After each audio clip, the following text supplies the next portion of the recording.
Very good afternoon to you colleagues and to our speakers that I'll introduce. These are our monthly sessions that we run, and I also want to thank the team for organizing them better than the last time, all the time, for being very organized. And thank you so much, the team, the colleagues that you see with the cameras on, and some of them may not have cameras on, but these are the colleagues that keep these possible. So today we're going to discuss or deal with the issue of proactive planning with data for children, and it comes from this idea that children are active social agents, and if we don't get to see them in the data, we're not going to plan for them. So we're going to have we have a very good lineup of speakers that are going to talk to us about how they are utilizing children's data or thinking about children in the spaces where they work, because that's where we need to get at as government, particularly local government, that we need to plan cities for children, we need to plan roads for children, we need to plan transport for children, because if we do that, we plan for everybody. But where do we start? So this sort of data work that we've been doing with colleagues is a beginning of that. So we've got Dr. Catherine Hall from UCT, Jess van Schalvik from UNICEF South Africa as a consultant, and Zaytoon from Rabine from ChildSafe South Africa. So we'll start with Dr. Kathy. Thank you so much for inviting me to talk. And I'm just going to share a presentation. Can you see that? We can. Yes. Oh, great. Okay. And then I think just while I'm talking, I'm going to put my camera off so everyone can just focus on the slides. So I'm here.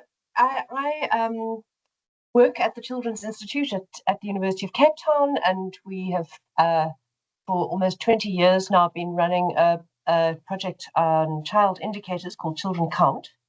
So there's a lot of data in there, and I'll show you where it is, but I'm not going to go too much into the data itself because I think the UNICEF team are going to be sharing the data that's on the hub. A lot of the indicators are similar to the ones we have in Children Count.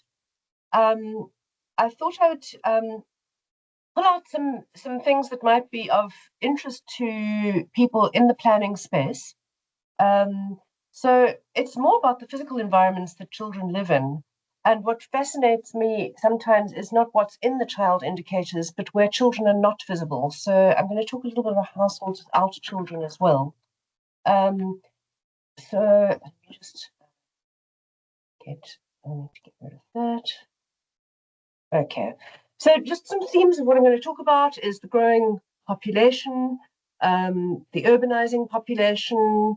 We're seeing increased household formation, so a proliferation of households, and I think there are important implications of that for planning. There's something about the link between spatial planning and family strategies, the importance of child-friendly living environments, and I'm sure the data will get more into some specific indicators of that. Some considerations about cross-district linkages and mobility. We have very high rates of internal migration, and it's important for urban planners and spatial planners to remember that there is this mobility. A town is not an island.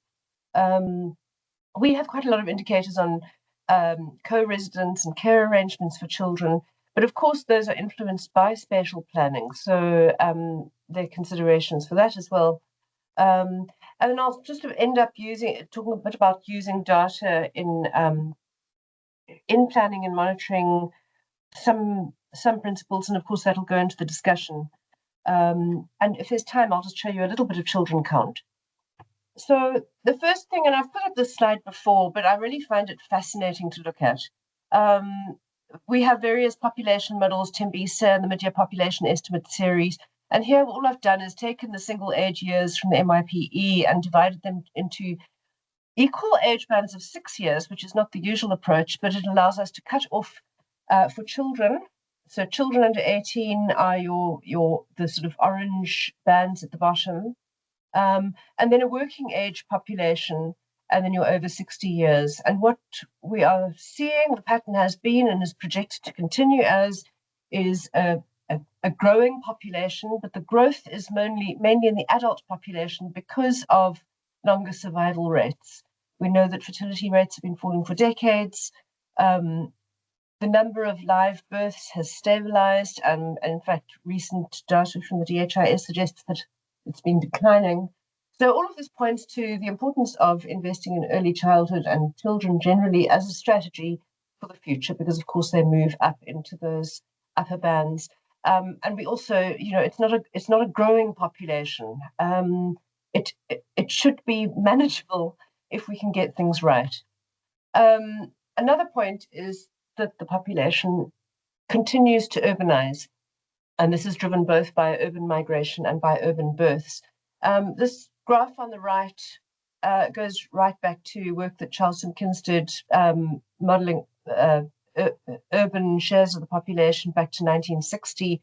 And the blue line here, and I hope you can see my pointer, is adults. The red line is children. And then I've also plotted these men in the triangles and the women, adult women. And what we see is that up until around the 1980s, men were much more urbanized, and this is obviously a function of labor strategies. We also see the effectiveness of forced removals and the homeland policy, with the child population, urban population, decreasing to around 15% by 1980, and then in this period without data, a massive increase.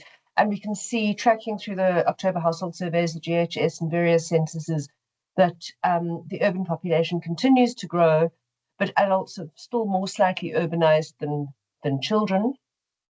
And yeah, I think I'm going to get into some discussion of the considerations that might drive this pattern. It's estimated that by 2050, 80% of the population will be urban, and of course that's a growing population. So we really do need to be planning for urbanization, not only responding to it, but to be proactive in it, in terms of land release, housing services, social infrastructure, public transport, jobs. And then at the same time, we will still have substantial rural populations, and I think we don't always think in the spatial development frameworks what services are going to be regarded as the minimum standard and how they will be funded and delivered through district municipalities. Another trend that we're seeing is the growth in the number of households. So there's been this rapid increase in the number, more than doubling since 1996. And you can see it here, from 9 million to 19 million, and continue to grow. This increase in the number of households, and these are households as defined by Stats SA, alongside that, we're seeing a decrease in household size. So the number of households, the growth in households is outstripping population growth. Households are also getting smaller. So we can see this decrease in average household size here. And this new household formation is driven partly by fragmentation into new and smaller households. What could have done it? It could have been partly the housing subsidy program and the massive rollout of RDB houses in the early years of democracy, particularly. There was work at the time that suggested that this has led to a reduction in household size. We also know from the migration literature that fragmentation can be a strategy for survival of the broader family. But we also know that there are structural constraints to family co-migration. So the fact is that while planners respond to household form, planning also influences the choices that families can make with constraints they face and their living arrangements together. So we've got this decrease in household size. We've also had there's been a lot of talk about the increase in female-headed households. If we look at this notion of household headship in the data, we're not really seeing a massive increase. These are male-headed households, female-headed households. But of course, that is, it's an administrative construct in the household surveys. It's not really a sociological definition. We also worked on a paper recently, which I've updated the analysis for, looking at the gender dynamics of adults in the household. So here on the right, we have a different kind of graph, which is households that include both adult women and men. And interesting, we'll see all over the place blips here in 2020 where we see a reconfiguration of households as migrants returned to places of origin. And then what we also do see is a narrowing between households that are dominated by only men and households that have only women. So a gradual increase in female-dominated households which don't contain any adult males at all. We can talk about household headship, but actually that concept also doesn't take into account the fact that many households only have one person. We've just been tracking this a bit as well. That those male-dominated households that we saw, 80% of are solo households. They are one man living alone. A lower number of female-dominated households are solo households. Many women, most of them live with children. But I think the astonishing fact here is that of the nearly 20 million households in the country in 2024, more than a quarter of them are solo households. And the majority of those are urban. And 40% of the informal dwellings are solo households. So we have a situation where we've got a proliferation of households, but many of them are one person living alone. I'll go a little bit more into detail in this, and you can see the growth here over the years. The blue bars are men living alone. These are at household level. The red is women, households with a single woman living alone. So in real numbers, the number has more than doubled in 15 years, and the number of solo male households grew by 150%. This probably has implications for a range of things in terms of social cohesion, well-being, mental wellness, and also, of course, questions of service delivery, because services are typically delivered to the household. And so it requires many more services to be delivered to many more households. And I think that this might raise questions about how those households could be configured as they become formalized, questions of social housing options, or the development of more emphasis on the development of family accommodation, if that's what's needed. The two arrows are pointing to the fact that we, again, see these blips at points of huge economic turmoil, the global recession of 2008, and the COVID pandemic in 2020, when, again, many of those solo households were sort of unbundled and people would return to family homesteads elsewhere. In terms of the distribution of them, we can see that these solo households are concentrated in places of economic migration. I've sort of mapped them out here, but sort of industrial and economic hubs in the country, that they're overwhelmingly male, and they're not retired people primarily living on their own. They are working age people who are moving and living alone in order to work. And the question, of course, is where the children are of those people, because they are prime age adults as well. So let's bring in some children here. A third of the country's population are children, and municipal services and the people who present the data will also talk to this, I'm sure, are essential for shaping children's well-being.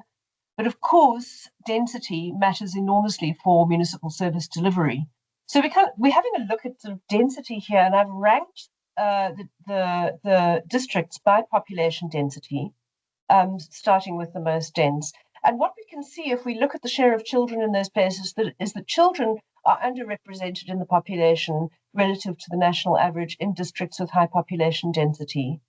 So this is really important because spatial planning and infrastructure can influence decisions about family co-residence. I'll talk about this a little bit more. But it's important to bear in mind that children are often invisible dependents of urban adults who may be co-migrants but may also be left behind or sent away. Then we see an increase in the share of children in districts with lower population densities. And this also raises questions for service delivery from a child-centred perspective, because the development frameworks need to consider a long-term vision for rural areas with low population density, how to get services to those households and to households with children. The range of considerations for children who live in cities, they're obvious, but issues of housing, quality, size, but also spacing, because households change and grow, and there needs to be space for incremental renovation and expansion. Questions of overcrowding, exposure and infection, exposure to infection. Overcrowding is also associated with higher rates of abuse. Risks of fire and flooding, fuels, risks of poisons, questions of drainage and rescue and refuse removal, very important for children and for babies.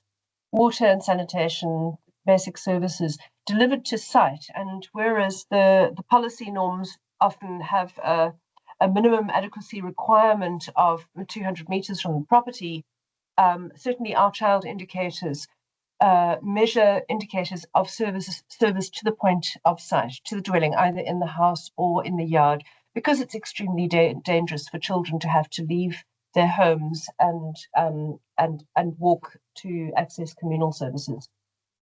Questions of ability to secure the property, safe play areas, outside space, issues of accessible public transport and the safety of it, road safety questions, and I know we'll get into this, issues of policing, proactive and responsive in contexts where there are high rates of crime and gangsterism, efficient and responsive social welfare services and social services, including childcare facilities. So all of these are really important considerations when one thinks of child-friendly cities or child-friendly living environments.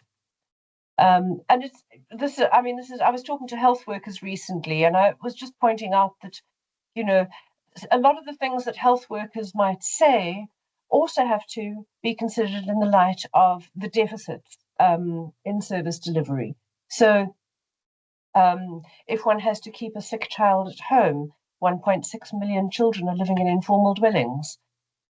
If one has to consider issues of infections, which is very important during COVID, but also generally and especially in the winter months, 3.6 million children live in severely overcrowded dwellings.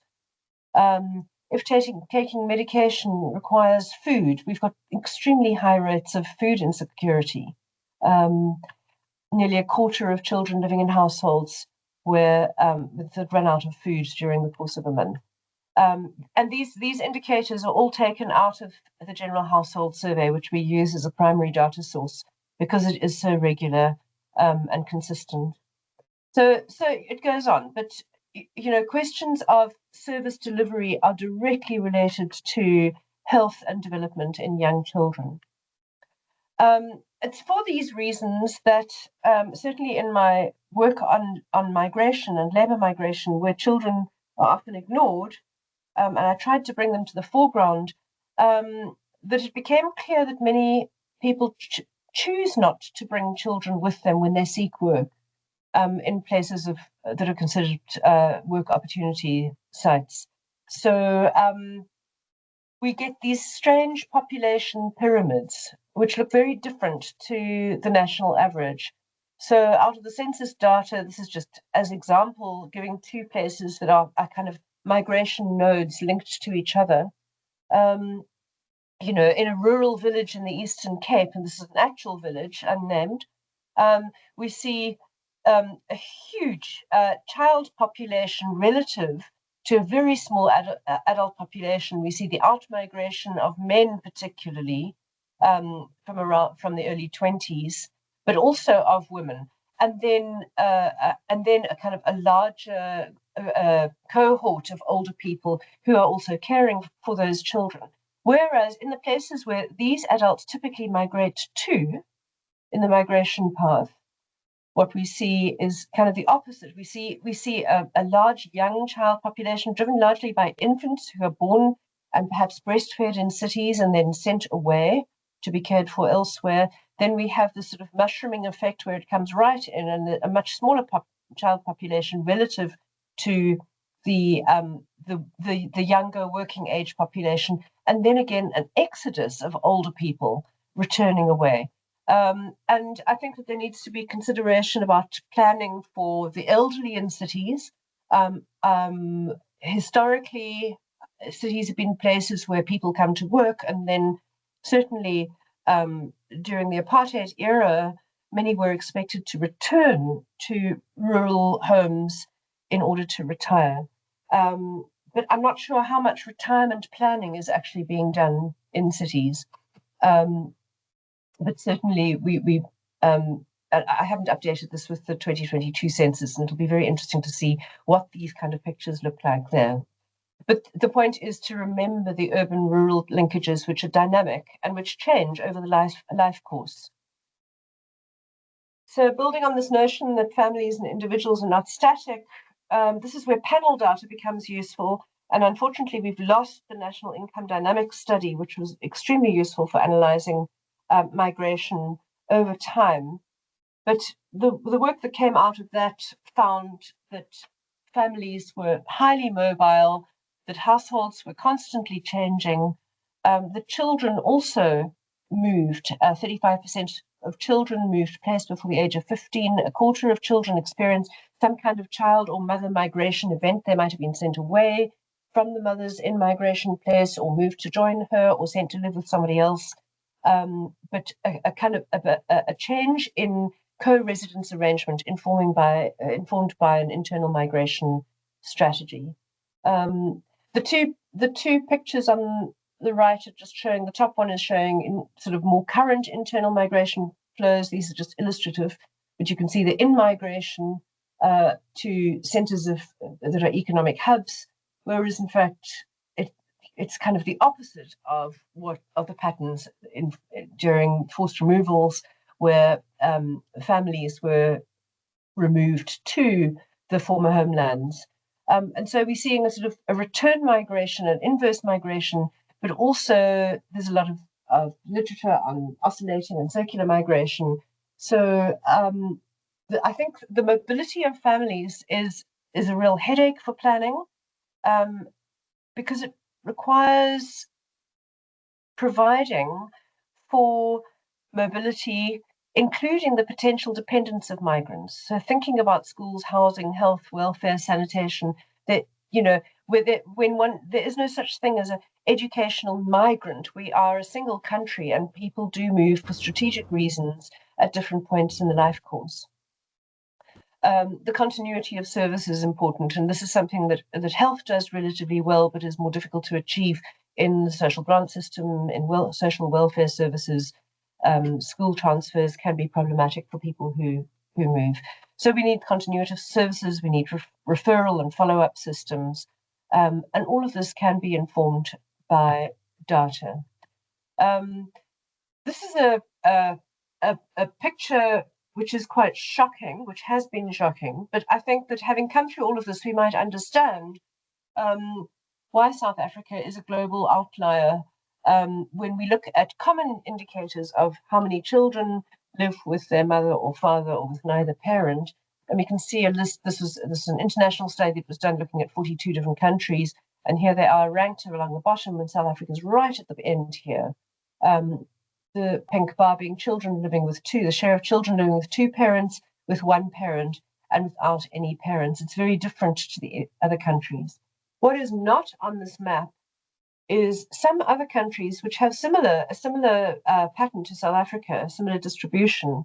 And those, interestingly, are Lesotho, Swaziland, Zimbabwe, Namibia, the frontline states that have historically also been places of in-migration to South Africa. So definitely migration and labour opportunity and housing availability and the related services are intrinsically linked in South Africa with the shape of families and households and the kind of care arrangements that families make for children. If we were to break up the composition of households with children, we see that extended families are the dominant form. So all of these 60%, over 60% of children live in some form of extended household, sometimes with parents, sometimes without, sometimes with the mother only, sometimes in skipped generation or multi-generation households. We can see that nuclear households are a minority form.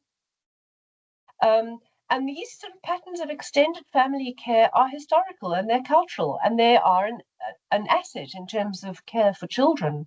But as we've seen on the previous slide, they tend to be ignored in indicators that are premised on a nuclear sort of normative form of household.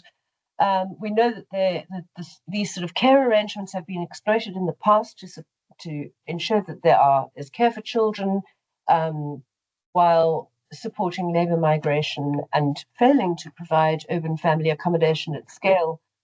And even in the current system, a lot of the subsidised houses that are being built are far too small to accommodate these extended family structures. So going back to the point that spatial planning affects society and the quality of life of children in the way it enables or constrains household formation and family living arrangements.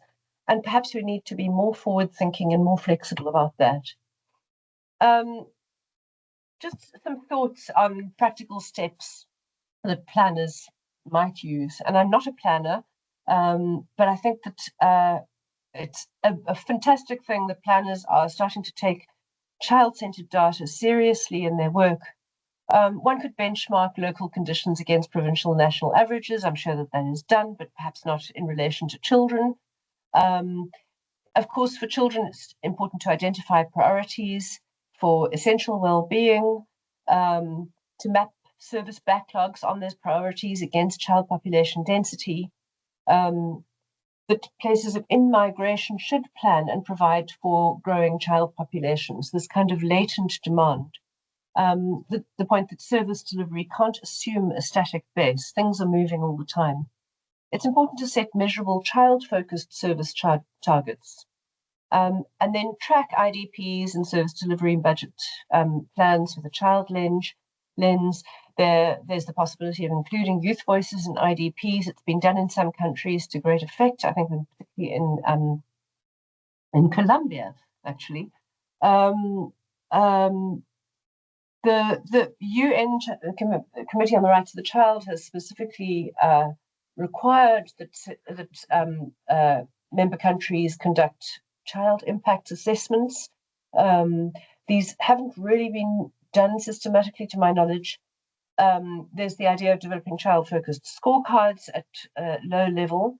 There are questions about what data one can get at small area level. A lot that's available in the national household surveys is not necessarily available in the census data, but a lot of it is. And that special policies and service delivery programs need to be sensitive to family and dynamics and livelihood strategies and to children's needs, catering for mobility.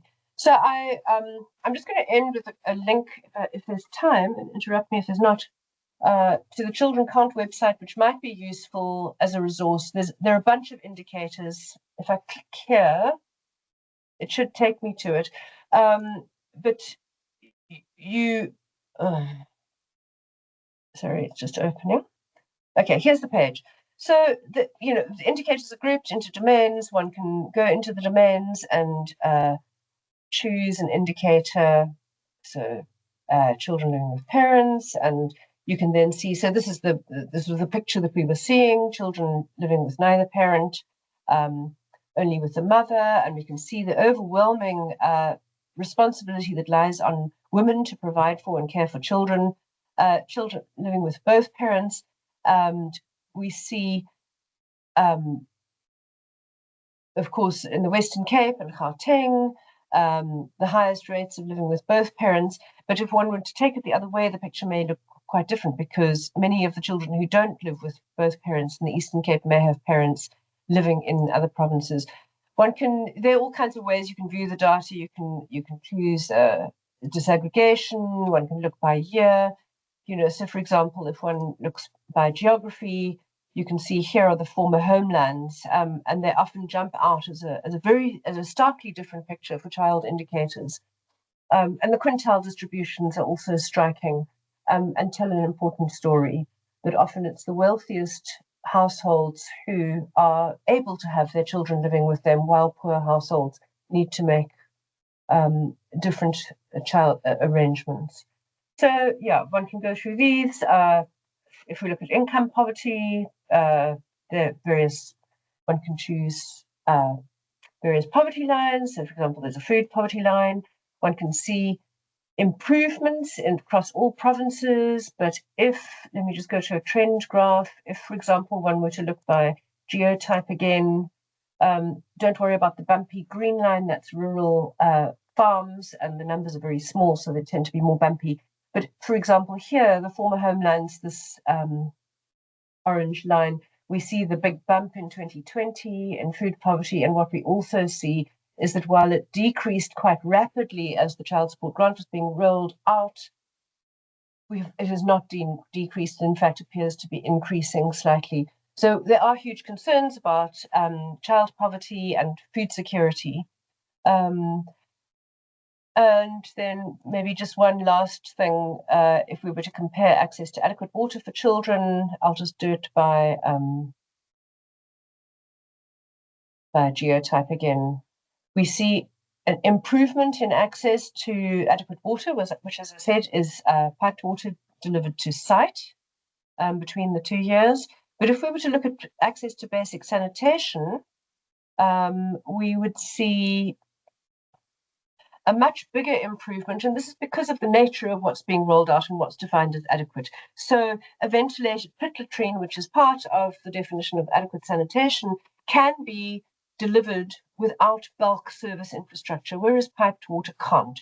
So what is the thinking for how one rolls out bulk infrastructure to areas with low density, where it's not necessarily cost effective, but where also, as we've seen, water becomes a huge life-threatening issue. So anyway, these indicators are here and people can play with them, because I think they have some disaggregations that may not be in the hub, and if everything that's in here can be accessed in tabular form as well. And I'll stop there and hand on to the next person. Thanks.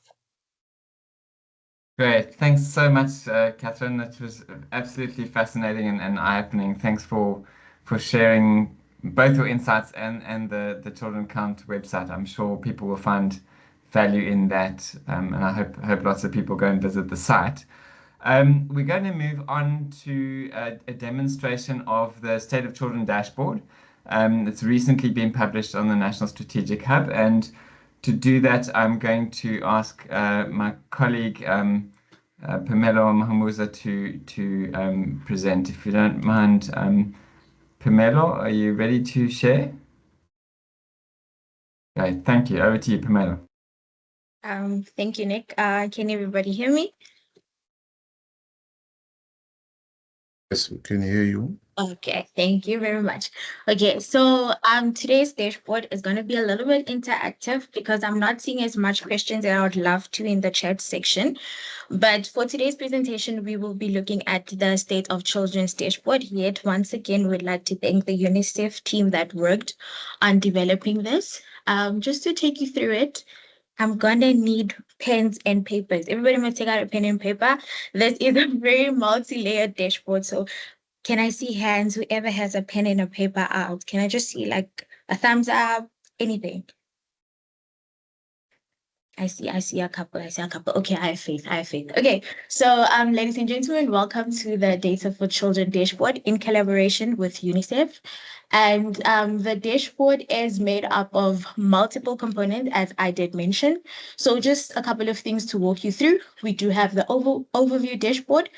When you click on it, you will see general statistics at a more overview level.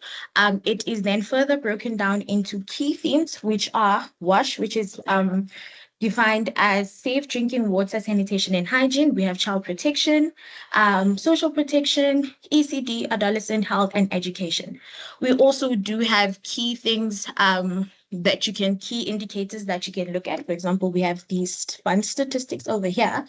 But before we continue, I know that when dealing with such a large dashboard, it can be a bit overwhelming. So before we start, I'll take you quickly through our quick start manual. So all you have to do is just come here, click on it, and it will automatically redirect you to the user guide. I do not want to see any email saying I don't know how to use the dashboard. There is our user guide. Please make use of it. And also a very interesting thing is that all of the indicators are aligned to Sustainable Development Goals. So please just make use of this, read it. And then when we go back, we can also see some of the indicator list. So if you are someone who likes to double check, which is fair, just click on the Excel component and you get to see some of the list of indicators that are used, and you can play around with that as well. And then another fun thing is after you have explored the dashboard, you have clicked everywhere, you've looked at multiple indicators, and you just want to download some of our narratives, please come to the desired province and you can just click onto it and you can download the profiles for your desired province. Okay. So now we'll go back into the dashboard. Another key thing to notice is that whenever you click on any point of the indicator, you can just click home and it will redirect you back here. But if you want to engage more with the data and what the data is about, you can just click on data notes. And once you click on data notes, you will see some of the indicators, how it was derived, a couple of comments that was made by the analysts, some key definitions, which are very important on this, and you can just click to your desired theme. So for example, if you click under water, sanitation and hygiene, you will see there that the analysis will cater for that specific theme that you have selected. And then another key, very important indicator, you can look at our indicator summaries, where here you will get to gauge more with our definitions. So for example, one visual will say, we'll say 6.6 million, but if you are someone who's very precise and you want the exact number, this is where you can find some of those analysis.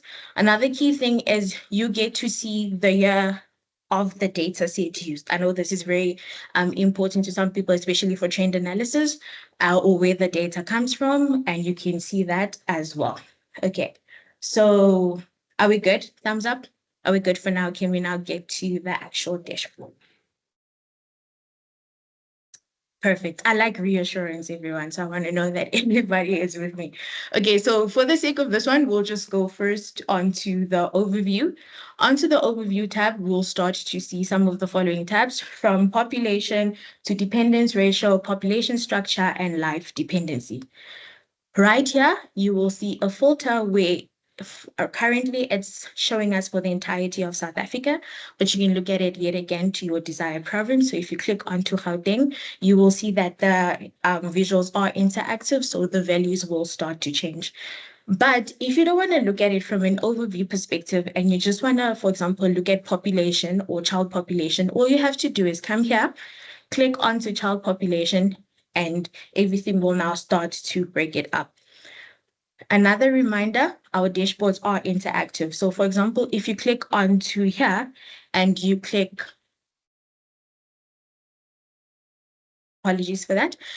If you click onto here and you click Limpopo, you will start to realize that all the other visualizations has now filtered to Limpopo. Once you're done, you can just click anywhere on the visual and everything will go back to showing you stats for the whole of South Africa. Another reminder, if you only want to look at Gauteng, you just come here, click onto Gauteng, and all the visuals will adjust to Gauteng. So here, for example, we can see population growth trends from 2005 till 2023. We can look at population group, but remember, this is specifically for child population. If you want to look at that for the whole population, you can click onto that. And if you want to explore anything else. Yet again, you want to go out, you can just make use of the home tab, and then you can click on another variable. However, if you don't want to keep clicking here and going on to one thing over and over again, you can make use of this filter over here, which can also allow you to go through different indicators. So for example, if you want to look at coverage of HPV vaccines, you just click on it, click on to go, My apologies for that technical issue, but it will be sorted. But that's basically how you can use it. If you want to look at maybe age and so forth, that's where you want to use it. And then another thing that maybe we can look at, for example, if you want to explore child protection, we get to click on that. And what we have used to encompass child protection is orphanhood, living arrangement, birth registration, child labor, criminal offense, and sexual offenses as well. And then from there, if you want to explore further, you can just click on sexual offenses. And yet again, we are brought to the standard dashboard. Once again, if you want to just engage with your specific province, you click onto the Gauteng province and all the visuals will adjust to that. So for example, here we're looking at rape and sexual assault trends over a period of time. And then here we look at the type of crime in which it is categorized in. Now, please make use of this dashboard. We also do have, if you want to look at it for a specific financial year, you can play around with this filter over here. So if you want to look at maybe the 2015-2016 financial year, you just filter across and everything will show. My very favorite part is obviously the indicators and the definition. So if you want to get a proper definition of what exactly child sexual offense rate is, the definition is right there. And if you want to scrutinize how it was calculated or how it was done, a reminder, you go to the indicator summary and you will find all of those results. Now, I know that a key thing that a lot of people question is, why is this data not at a local municipal level or even lower than that? I think one thing that we should keep in mind that this dashboard does collaborate with data from a lot of institutions, from health, education, and so forth. But we also should remember that departments also give data at certain administrative levels. So to standardize a lot of our analysis, the provincial one was more adequate.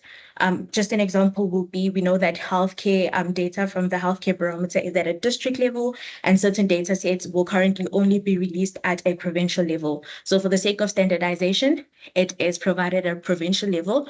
However, if you'd like to explore, for example, you'd like to explore health, or you'd like to explore education at a municipal level, please make use of our other dashboards, such as state of education, state of healthcare, where you can see them at a more granular level. But for now, this is the dashboard. Yet a reminder, if you are interested also about our fact sheets, you just click onto the said analysis and it will be able to take you to your desired visual. Remember, our visuals are interactive, so just have a look at that. If you want to scrutinize further, click on the visual itself, and yeah, you will get to the main dashboard where you get to scrutinize it further. Ladies and gentlemen, thank you very much for your time. Thank you very much, Pamela. That was very thorough and comprehensive as always. We will be taking questions for all the presenters at the end of this. There will be a facilitated discussion. So if you do have questions, please do hold on to them, and I'll direct them at the relevant people at the end. So thanks very much, Pamela. So the State of Children dashboard covers indicators at a provincial level. What we're going to shift to now is the Children's Climate Risk Index, which is more of a tool or an index that can get used for decision making, and it is at a more granular level at the district level. So Jess van Schalkwyk, if you are ready, you are very welcome to share your screen and go ahead. Awesome. Thank you, Nick, and good afternoon, everyone. Thank you so much for having me today. I really appreciate being included in this discussion and very honored to be presenting UNICEF's Children's Climate Risk Index and Disaster Risk Model. So if you give me 1 second, I'm going to just share my screen and then I will take you through a bit of a presentation. Can I just get a confirmation that you can see my screen before I go any further? We can see the screen, but not in presenter mode yet. Perfect. Can you see it now? We can see it. Yes, perfect. All right, great. So as I said, I'm going to be going through the Children's Climate Risk Index and Disaster Risk Model for South Africa. And this is a model that comes from a standpoint that I think most of us know that within South Africa and globally, We often operate in silos, but that is very far from what is actually happening on the ground. And so child well-being in itself is exceptionally multidimensional, and it's also interconnected with a multi-hazard risk environment. So you can't be considering child health or child well-being without taking into account how would hazards affect that, and vice versa. And so this understanding that hazards interact with one another, child vulnerabilities interact with one another, and those then interact with one another, got UNICEF to a place of realizing that they needed to develop a model, a tool, something practical that would help with better understanding what is happening on the ground and would equip decision makers with a tool that allows them to be more proactive in the decisions that are being made. And so the Children's Climate Risk Information Initiative was established, and it was done to enrich, create, and use child-inclusive climate and disaster risk information and analyses, as well as support joint planning and programming efforts to face climate, environmental, and other natural and human hazards, shocks, and disasters. This is a global initiative. So some of you may have been a part of a process that was undertaken around 2020, where UNICEF went through a process to establish the Global Climate Risk Index, or Children's Climate Risk Index, known as the CCRI. And this looked at countries at a national level. So it was very high level data using global data sets. And it allowed you to compare country to country. So it wasn't getting very granular on the data, but it was giving you an indication of how high risk are children in these various countries. We have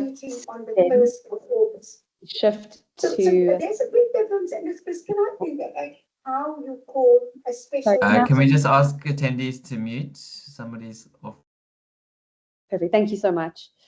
All right, so since then, we saw a shift to what we call a subnational model. So yes, the global model is still incredibly useful, and there is still a lot of relevance for it. But what we wanted to do was get closer to the ground, closer to what is actually happening, and get to a place where the data is more granular. And so the objective of a subnational model is to move from cross-country comparison using these global data sets to local area comparison within a country and using country-specific indicators and data sets at the subnational level. So if you have a look at the two maps that are up on the screen, this is obviously the Kenyan example. And what you can see here is you've got this higher level overview of, all right, Kenya is sitting at like a medium to high risk level. But if we zoom in on the subnational level, we get closer to the ground and understanding what is happening in the different areas within the country. And so that was the objective of moving to the subnational risk assessment model. Like I said, there was a global initiative. So the global model is still that country-to-country comparison, but the process we're going through now for the subnational model is being undertaken by several other countries as well. So I'm not going to read the full list here, but what I will say is that we have been very fortunate as a country to be able to learn from those that started before us. So Kenya has been one of the countries that we have really lent on in terms of understanding the process that they went through, things that worked well, things that didn't work so well. And that has allowed us to move quite quickly in terms of understanding how do we build out our model. So eventually, one day, hopefully, each country will have their own subnational model. But like I said, it's not to then compare country to country, but rather to allow for each individual country to have better decision-making information. All right, so to get a little bit deeper into what is the CCRI DRM, it is a composite index and spatially visualized model that helps with understanding and measuring the likelihood of multiple natural and human hazards, shocks, and stresses that can lead to the erosion of development progress, deepening deprivations, or disasters that affect children, vulnerable groups, and their communities. So I think right at the beginning of the call, Sandile had said, when we focus on children, we then are actually looking at the wider population. And that is very much how we are viewing this model. Yes, it is called the Children's Climate Risk Index, but with the understanding that children live within communities, and the things that affect them will also affect other vulnerable population groups. And so it does support in other decision making as well. The CCRI seeks to identify areas that are most at risk of these deepening deprivations and disasters for children due to their exposure to these multiple hazards, shocks and stresses, and their vulnerabilities. It provides data to help understand the underlying factors that are contributing to these risks. And I think what is most important is that it provides a visual representation of these risks across two different pillars that we build the model on. The first being hazards and the second being child vulnerabilities.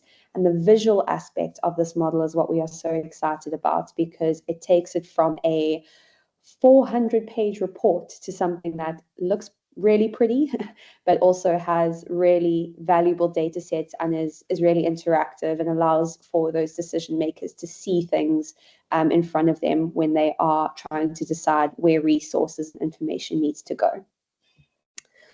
Oh, sorry, jumping forward too far. So like I mentioned, the model is built off of two pillars.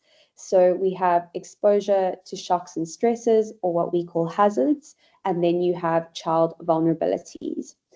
Under each of those, we have a number of components, and then we have subcomponents that feed into that, and finally, indicators. So the components are the higher level pieces of information that we're looking at. So if you think of something like floods, components, there may be things like riverine floods, coastal floods, and the indicators are the granular piece of information that then feeds into that, which allows us to build out this model. So if we jump across here, just giving you an example of what that might look like. The way that we build the model is sourcing the data. It goes through a data treatment process and then through a series of mathematical combinations that allows for us to then generate our hazard layer in this case. And that is what is fed into the visual model and then overlaid with other layers to get us to a place where we can see what the interaction is between hazards and vulnerabilities and where those risk levels lie. All right, so that data that this data treatment process that we just looked at allows us to get to ranking of those risks. So every single component, subcomponent, indicator is then given a score from very low to very high. And this is then what feeds into that those maps that we create. So the model itself is, like I said, a visualization of data on a geospatial platform, and it showcases the child-specific hazards and vulnerabilities. And the two pillars that we work across allow for risk levels to be viewed spatially, supporting that decision-making process, like we've discussed already. So for the South African process, what we went through to get to where we are now, and I will show you the model shortly, but we've been through a very consultative, very iterative process. So we started with national government. We had a national stakeholder engagement where we presented the global model with all of the global hazards and vulnerabilities, looking at components, subcomponents, and indicators. And we had national stakeholders then provide feedback and say, what do we think should be or shouldn't be included in the South African model? From there, we refined the model and we took that to the provincial level. And we had provincial stakeholders then review that model and say whether or not there are things that they felt had been left out or should be considered to be left out. And once we had been through 2 rounds of stakeholder engagements, we then again refined the model and then took it to a youth group and had a youth engagement. And I think I'd said this to Sandile and the team, but to be honest, the youth engagement was by far the most beneficial of all the engagements that we had. We got really valuable insights out of that engagement from this youth group, indicating things that we hadn't even considered, or that had been considered but kind of glossed over as not important to national and provincial stakeholders. And that was very telling, and just highlighted why we need to be including children in this process. So once we had done that youth engagement workshop, we then finalized what we wanted to include in the South African model, and we started sourcing data sets and setting up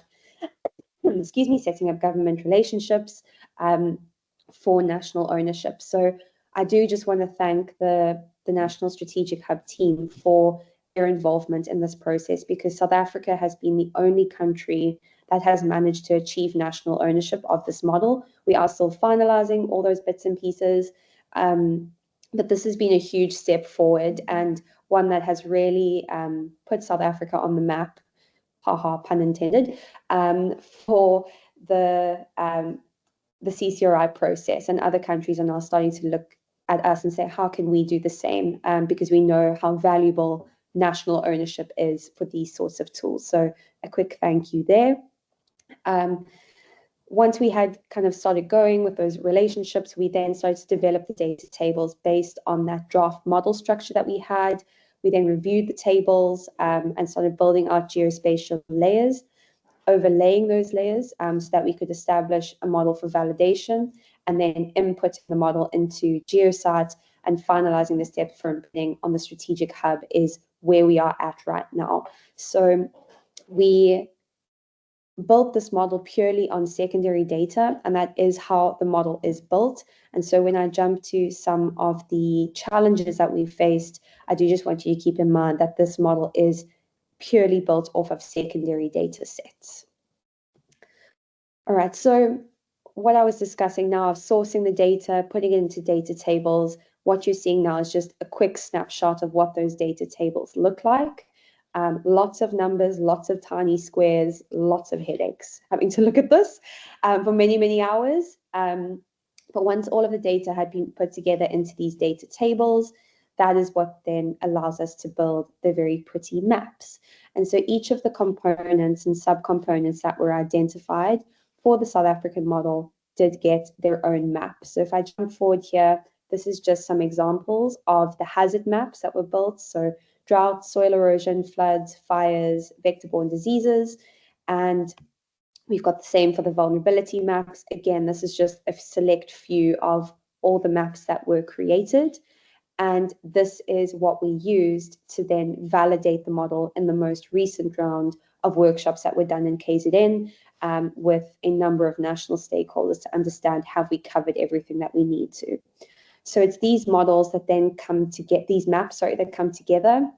You can see we've got the child exposure pillar, the child vulnerability pillar. So those are each made up of those individual maps. And together, when we overlay them, that is what gets us to the South African CCRI model, which is fully interactive and allows you to actually zoom in and out and see what is going on the ground.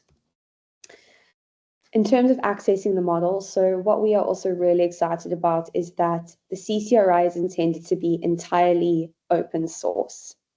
So we all know data is expensive. There's a lot of challenges there, but UNICEF is adamant that this is a resource that needs to be open source and be accessible to as many people as possible. So right now the model has been built in ArcGIS, and we did that purely for the purpose of getting something together that we could validate. It is then going to be moved into a system called GeoSite, which is also an open source platform. It is UNICEF's platform that they have built for this. And so once the model is in there, what we're going to be doing is embedding it onto Cochte's Strategic Hub and DFFE's climate change platform. And so the data sets that sit behind this will always remain safe, but the actual front-facing dashboard will be accessible to anyone who is able to log onto the internet and able to access the link. All right, so quickly jumping into then supporting vulnerable groups and how the model does this. So there's a few points here around how the model supports vulnerable groups. Firstly, it identifies districts where children face the highest climate and disaster risks. It also highlights those intersections of shocks with child vulnerability indicators. So like I spoke about right at the start of why did we even go through this process, it's because hazards and child vulnerabilities don't exist in silos, and the model helps to actually visualize that and show how these things are so interconnected. It also informs the prioritization of child-focused climate adaptation and disaster risk reduction interventions.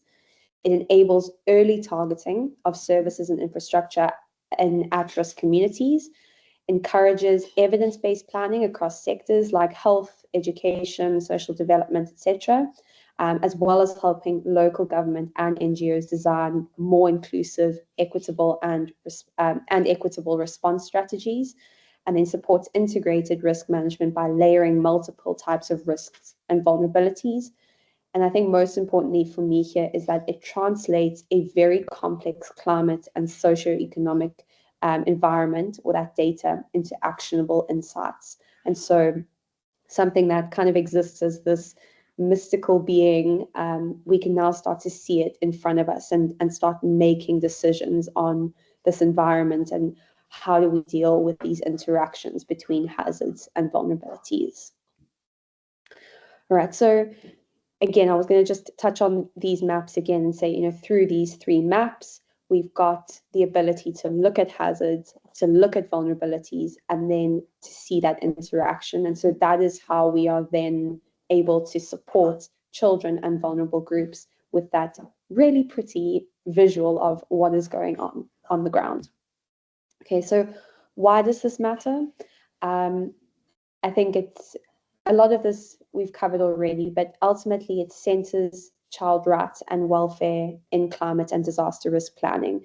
At the moment, we kind of gloss over children when we are putting together policy, and we mention vulnerable groups, and we don't take into account what that actually means. The CCRI DRM actually places children right in the middle of that. It also enables child-sensitive risk mapping to inform protective services and school safety planning. It provides data to back up calls for increased funding and support to protect children in high-risk areas. And when people say, why do you need the money for this? We can very quickly and very easily say, this is why. And lastly, it encourages that cross-sector partnerships that are focused on child well-being in the face of climate change, as well as reducing duplication of efforts when we're able to actually look at things and say, hey, I've got this initiative that I can be working on. I see you doing something similar. Here's an area that we can work together, or there's multiple areas. Let's divide and conquer. So a really important point on that one. Some of the key challenges, and I'm actually going to just focus on one which is quite multidimensional, and that is access to data. So the 3 key things that fed into this is cost, ownership, and current data development gaps.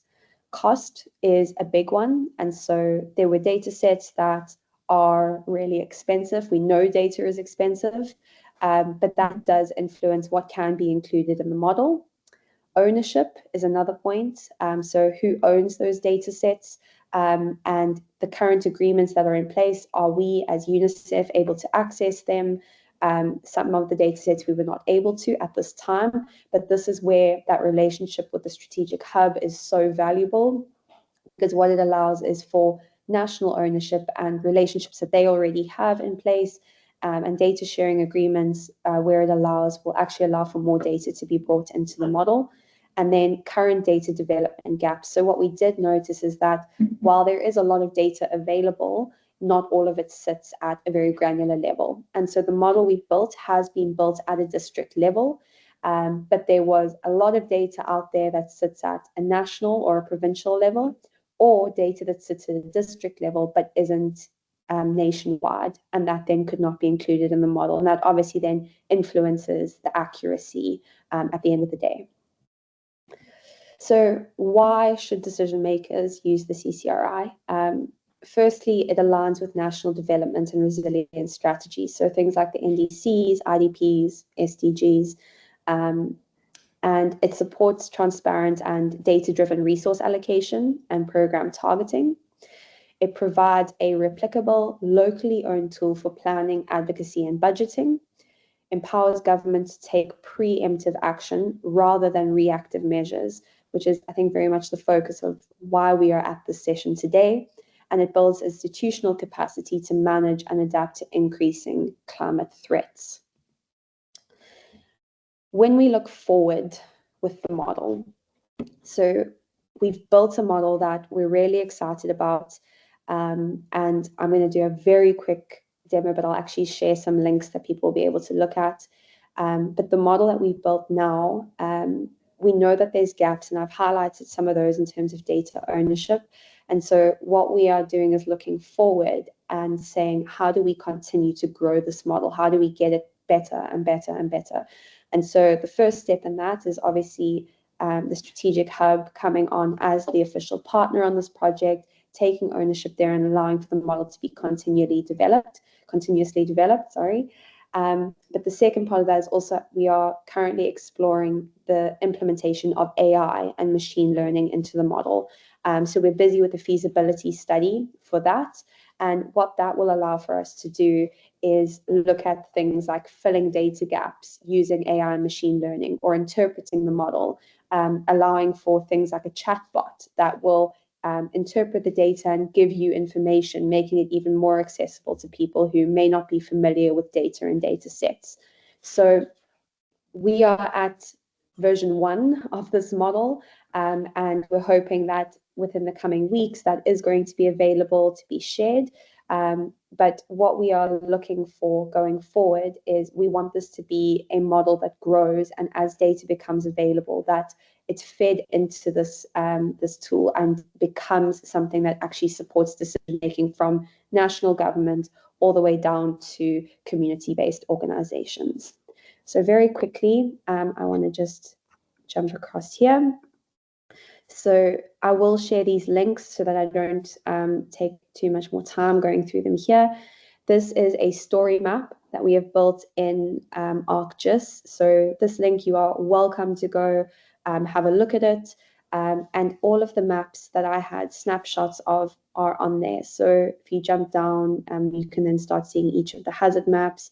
You can zoom in, and if you click on the map, you're able to get bits and pieces of information about it. This is the model we use to validate. So there are some inaccuracies on here. We do know that.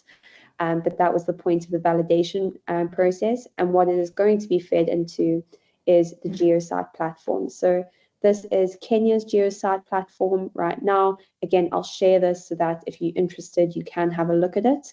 But on here, you have the various pillars, and you're able to toggle between information, again, zoom in, zoom out, and interact with the data in a really, really fun way.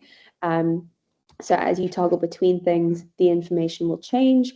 There's a number of context layers, but most importantly is this list around the indicators. And if we click on the top layer, then allowing us to see the difference in the risk levels across the country over here. So I'm going to stop there and just say thank you so much for the time today, and thank you to the Strategic Hub for putting on these sessions, because it's really wonderful to see the work that other people are doing, and I know that UNICEF is always open to collaborating around this. Thanks so much, Jess, for the presentation. I'm sure there are lots of different people interested in what you've shown, from GIS practitioners to disaster risk managers to planners as well. So thanks very much for that. And please do share the links that you showed us just now. And I want to hand over to our final speaker, Zaitoon Rabni. Zaitoon is going to speak to her experiences and some specific examples of the use of data for policy work. Zaitoon, over to you. Thank you, Nick. At the outset, just allow me to express gratitude for this has just been a wow moment, and the amount of data and information that's been shared. So I guess there isn't much poking of the bear that is needed, because I'm duly educated. A lot of work has gone into the work and collaborations for the National Strategic Hub. I will be focusing on using data to influence policy for child safety in South Africa. And this presentation explores how data enhancement can influence those child safety policies in terms of injury prevention and health promotion, with a focus on our Walking Safely to School project, the WATCH project. So I think what is important, the ChildSafe also focus on one of the pillars that we have is our advocacy. And one of the big drivers for us is the advocacy for the 30 kilometers per hour in school zones. In terms of the introduction, ChildSafe's efforts are hindered by fragmented data systems. Without integrated data, it is difficult. We struggle to allocate resources effectively or to implement well-intended interventions. And we found this also in terms of the data that we are having access to and the data that's available but not having access to. Fragmented data leads to duplication and poor service deliveries. And I think it's important that we think in terms of how we can use a unified system to understand child health and child safety holistically. A lot of the previous speakers have mentioned also using, the child as indicators. And I think I'm having a much better sense than what I've had earlier this morning as to how the collaborations and the sharings can take place for us to have better access to data as well. I think what is also an important case for me here is if we look in terms of the need for integrated child risk data in South Africa, there's also the National Strategy for Accelerated Action for Children. That's a discussion document that was, finalized last year, October. And that is before Cabinet for signing off, and that document will inform the National Plan of Action for Children.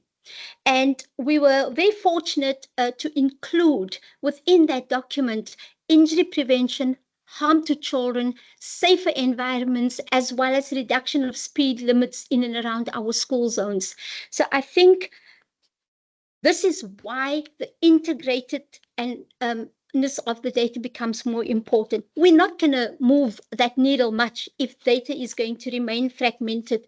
And I'm speaking from the space that we've been experiencing as ChildSafe South Africa.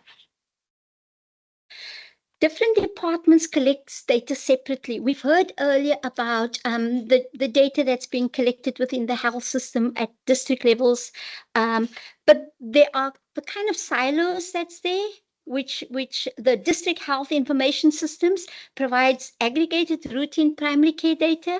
Then there's also the HECTA system, that is the hospital and emergency care tracking information system that tracks emergency center visits, gives you real-time transactional data and historical reports.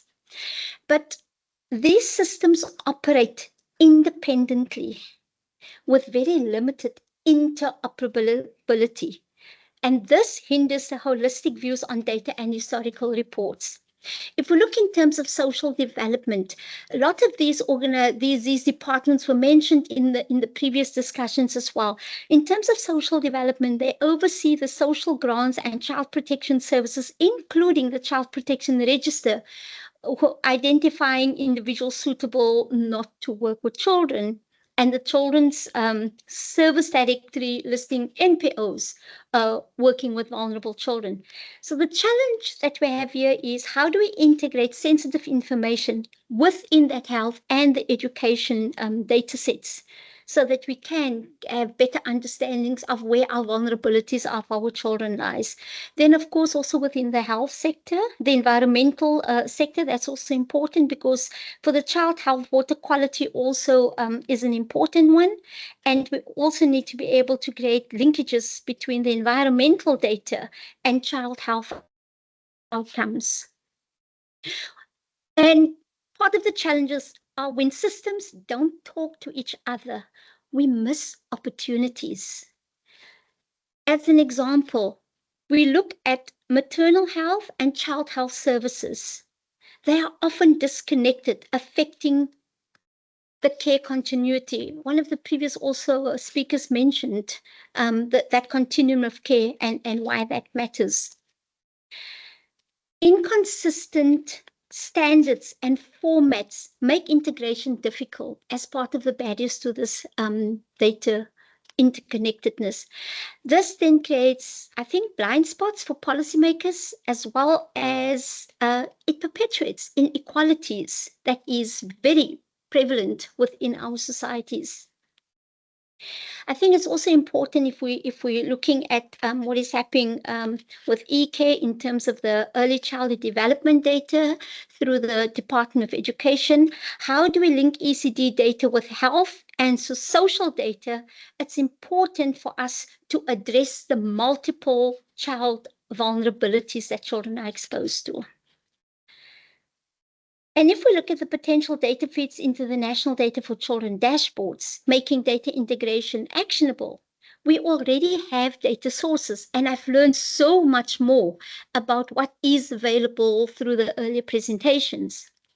So if we look at the hectares that tracks injuries, the district health information systems monitors health, and the South African air quality information systems, they also speaks to air quality. So if all of these data somehow can be integrated, it could possibly guide targeted interventions for child injury prevention, as well as pollution control, focusing on those respiratory illnesses that children present with. There are also the other sources of data, like the data-driven districts of the Basic Department of Education, the e-cares of the Department of Basic Education, the population level surveys, and also the National Institute of Communicable Diseases. These collectively, if somehow integrated, can also give you very good information as to where to have interventions, campaigns, and focus areas, and put injury preventative measures in place. The next few slides speaks to our Walking Safely to School project. It's been going for the past 6 years, where we've had it at a smaller level in Tshwane, Mamelodi, and then in Khayelitsha for a 2-year period. Then we moved to Belhar Delft, and we are back in the Mamelodi Tshwane region. And this one specifically speaks to the case study that was done on the work in the Belhar Delft area. And why we're bringing this to the fore here is just to once again bring the fragmented data sets and that we are faced with within this space. When we looked at the case study, it became very, very evident that the availability and granularity of road crash and death and injury statistics is still a major challenge for us, for our interventions in this space. So to mitigate the challenge of the granular road crash data disaggregated at the neighborhood level, it was difficult to obtain that here in South Africa. The response to that was data from multiple sources was used as a proxy for the crash data. So here we have the data from the Western Cape Pathology Services that was extracted from the Forensic Pathology Services database through the City of Cape Town, as well as the trauma registry data from the Tygerberg Trauma Hospital Trauma Database, and neighborhood filters were applied. And then the ChildSafe Red Cap Registry surveillance database here at the Red Cross Children's Hospital collects data from outside of those areas that we were focusing on. So it speaks to the fragmentation of the data, and how do we get to a point without having to jump through all of these fire hoops to actually have access to these data for proper baseline studies, for measurements before, for interventions, and for improvements. It's still very much of a situation that we need to deal with. So further to all the work that we've done through the Watch project within the road safety space, creating safer environments for children, we have also now got an active advocacy campaign going, and we have also put a lot of effort into crafting a policy brief with other policy events that we've had, a road safety seminar that was held on April with all the relevant role players in the room. But this needs continuous input, it needs collaborations, it needs access to data, and it's a never-ending story. But for us to do the necessary and advocate for policy changes, to see the desired effects, I think that is what is keeping us going. And the lessons that we've learned and some of the future directions that we need to focus on, we've spoken about it earlier through other speakers, but the multi-sectoral collaborations are very, very important. This partnership that we've had through the Watch Project with UNICEF as well, ChildSafe, other government departments, academic institutions, and communities were very, very important for us to address these complex challenges of child road injuries. We also have the issue of policy barriers that require sustained advocacy. And for us to do meaningful interventions and advocacy, data also becomes very important. Local context also matters. I'm happy to see that Pumela has also done, and through the Children's Institute also how we can actually now access those data sets to get better information. The educational components was also very important, and I think that was the lower hanging fruit, yielding immediate impacts there.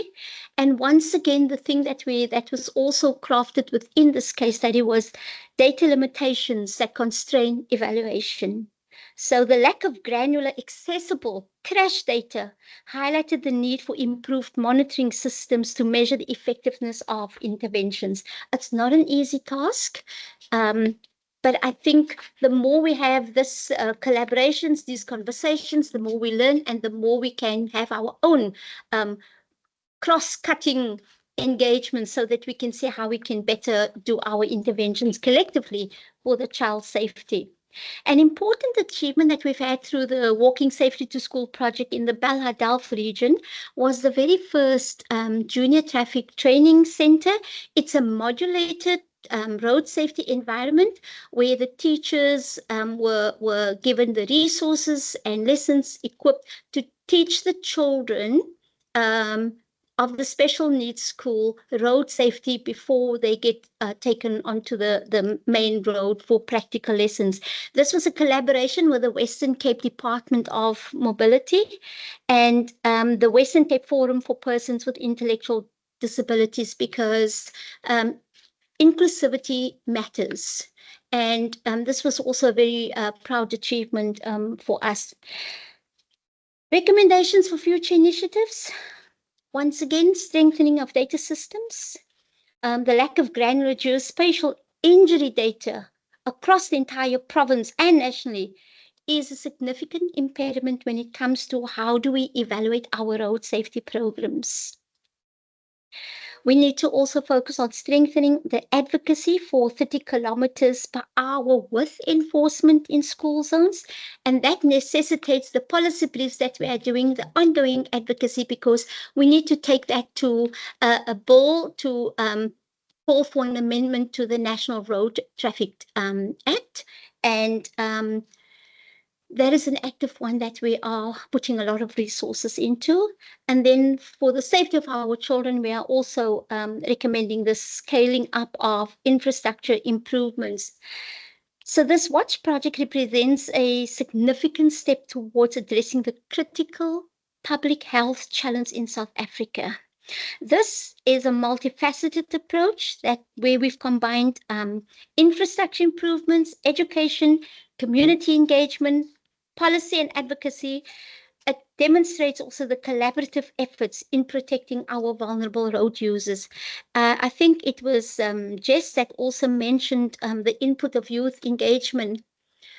I do not think that we can do anything in terms of health promotion, injury prevention in any sphere that we are looking at without the voices of the youth and the child also being taken into account.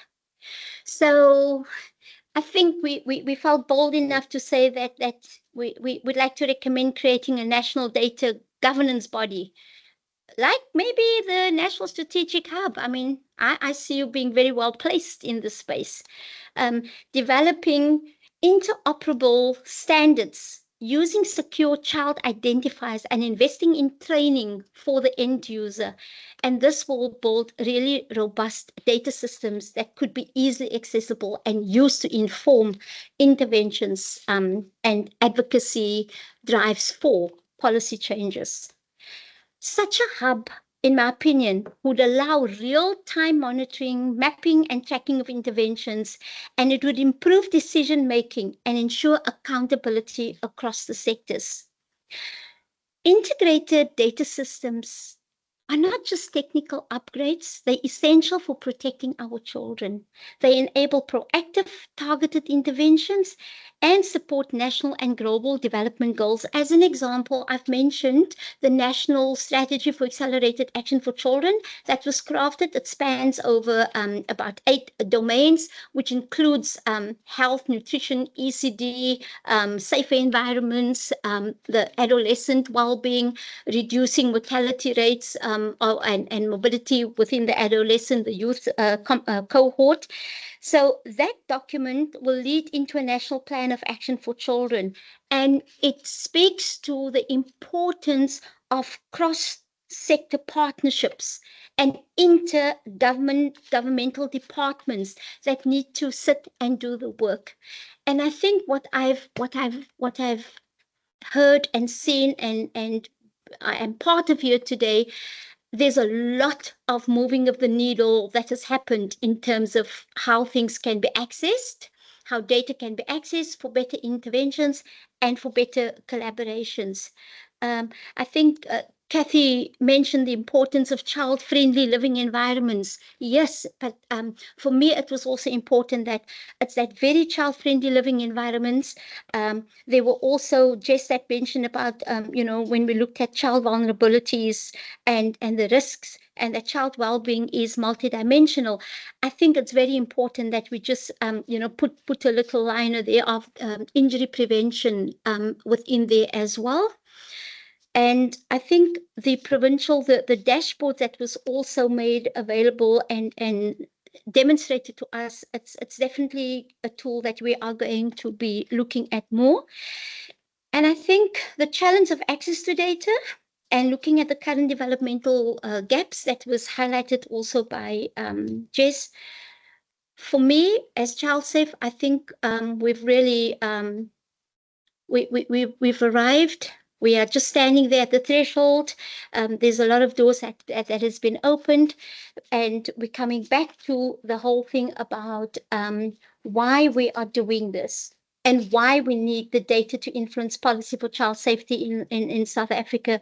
So I think today was a really nice collaboration to see what is available and how we can collectively move towards keeping our children safe and ongoing advocacy for policy changes, meaningful policy changes for the benefit of our children. I thank you for this opportunity. So, colleagues, we have come to the end of our time, and we do like to end these sessions on time and respect everybody's time. So we're going to have to close it there. Thank you so much again to the presenters for the insights that you've shared and the data that you've shared, and for all of you for attending these sessions. I want to hand over to my colleague Rebecca from the National Strategic Hub, who's going to close off the session. So Rebecca, do you want to come in? Sure. Yeah, thank you. Thanks. Just to echo Nick's words, thank you, Kath, Zaitoon, Pamela, and Jess. That was a really rich session. And as always, thank you to the participants for attending these sessions, to contributing. I think it's really what makes them, it gives them the kind of fabric and texture that we hope that they'll have. As always, big thanks to the Strat Hub team for the immense behind the scenes work that goes on here. And also, the fact that these insight exchanges are kind of a reflection of the ongoing work of the portal and the analysis. And I think in this specific session, a big thank you to UNICEF, who on various fronts has really trusted in and lent into the collaboration of the Strat Hub to find this kind of collaboration and national owned tools.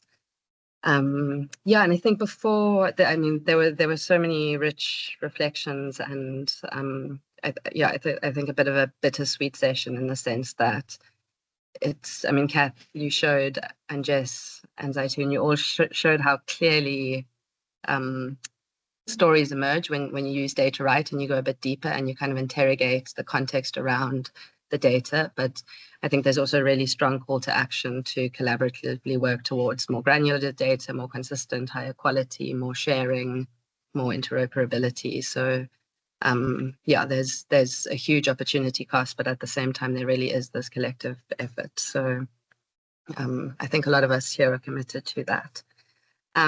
Before closing, just to share that our next Insight Exchange, which as per tradition will be held on the first Tuesday of October, which I think is the 7th.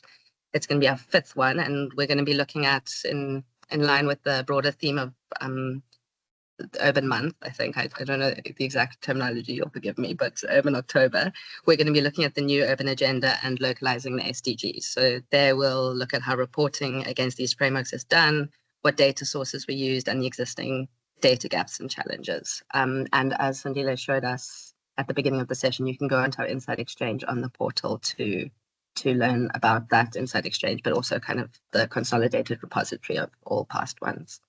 So yeah, let us close, but a big thank you to everyone and hope to engage further. Thanks.